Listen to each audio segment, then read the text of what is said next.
Ed McCurvey, District 4. Hey, just a couple more comments. I really like the flexibility that you guys are putting in this because this problem's going to change and you got to have the flexibility to go after it. And it's a great start. The comment earlier about, having people here, we got to get them home. If there's people here that don't live here, let's help get them home.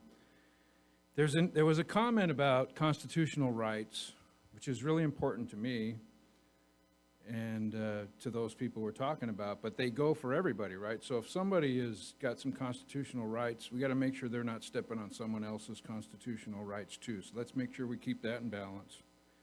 The irony about all of this and talking about Prop 47 is that, we grew up, Porterville was a leader in drug court, and we had all kinds of resources to take care of people that had substance abuse problems, and it was against the law.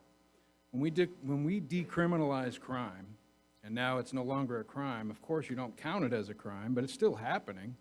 But those guys are not getting the help that they need, and they're not getting the resources. And we've dismantled that through this Prop 47 and through these reactions. We can't put that toothpaste back in the tube without addressing the root of the issue. And that is that we need to get these guys some help. And we saw that in Proposition 1 vote, that people want to get them some help. The irony is that we took the help away. We emptied the jails. We used to detox them, charge them with a misdemeanor or a felony, and then they would be detoxed and getting some help, and they could go through a drug court. We don't have that anymore because of what the policies of the state have forced us to do. So I applaud you for trying to react, and I know we got to be more proactive, and if we need more staff in areas, I'm sure you can make the right adjustments to do that. This is a good thing for the city to have rule of law. Law and order is better than lawlessness and disorder, which is what we have right now. And there's a whole lot of people still being impacted by this, and it's not safe for communities and not safe for neighborhoods, but this will help. So I applaud you guys for taking the time to do this. Keep it flexible.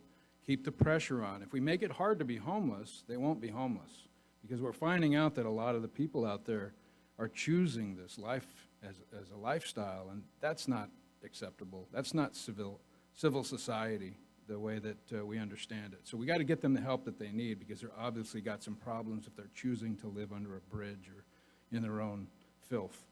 And so we have to care for them too. And so keep that in mind as we go through this, because as we add those avenues of care, we have to have the place to enforce the law with the Armory, but expand it out if necessary. We have flexibility. Let's be smart. Let's do the right thing. Thank you. Anyone else that would like to come forward?